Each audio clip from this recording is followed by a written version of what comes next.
Karimnagar corporation లో పోటీ ఉధృతంగా కొనసాగుతుంది. 62వ డివిజన్ లో ఉన్నాము. ఇది మంకమతోట ఏరియాలో అత్త కోడల పంచాయతీ నడుస్తున్నది.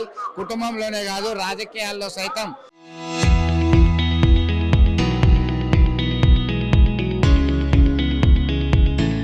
ఇది పోరు నడుస్తున్నది. పురపాలక ఎన్నికల్లో సంబంధంగా టిఆర్ఎస్ అభ్యర్థిగా 62వ డివిజన్ లో పోటీ చేస్తున్నటువంటి అభ్యర్థి ఉన్నారు. మనతో మాట్లాడడానికి ఎట్లా ఉందని మీ ప్రచారం ఎట్లా కొనసాగుతుంది? ఓటర్లు ఏమంటున్నారు? మొదటిసారి కదా మీరు ఎన్నికల్లో దిగడము, ఎట్లా ఉంది?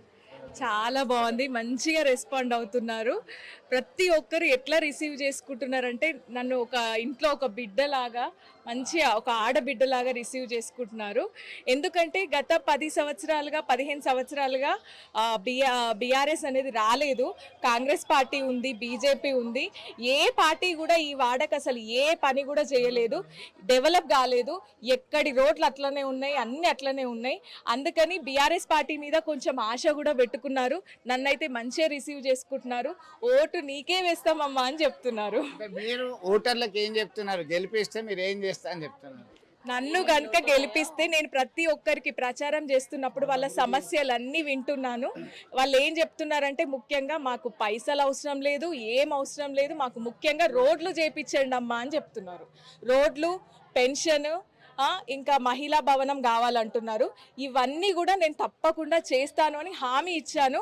మన ఎమ్మెల్యే సార్తో కూడా నిన్న హామీ ఇప్పించాను, సార్తో కూడా మాట్లాడిచ్చాను.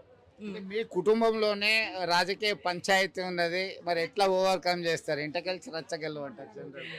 ఏం లేదండి, అత్తమ్మకి ఆల్రెడీ ఛాన్స్ వచ్చింది, 2 times చేశారు. అత్తమ్మ అన్నీ చూశారు. వాళ్ళ బ్లెస్సింగ్స్ తోటే నేను ముందుకు వస్తున్నాను.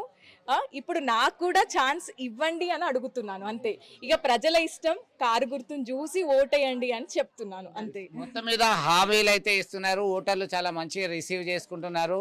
కుటుంబ పెద్దల ఆశీర్వాదంతోనే రాజకీయంలో దిగాను అని చెప్తున్నటువంటి పరిస్థితి మనం గమనిస్తున్నాం. చూద్దాం. మొత్తం మీద మున్సిపల్ కార్పొరేషన్ ఎన్నికల్లో ఓటర్లని ఆకట్టుకునేందుకు ముందుకెళ్తున్నటువంటి పరిస్థితి, ఓటర్ల నుంచి అదే స్థాయిలో స్పందన ఉంది అనేటువంటి విషయాన్ని వారు చెప్తున్నటువంటి విషయం మనం గమనించవచ్చు. వీడియో జర్నలిస్ట్ సువంత్తో కలిసి Chandrashekar, RTV, Karimnagar. Local to global news at your fingertips. మీ చేతిలో ఒక ఆయుధం. Download raw TV app. Media legend Ravi Prakash is back.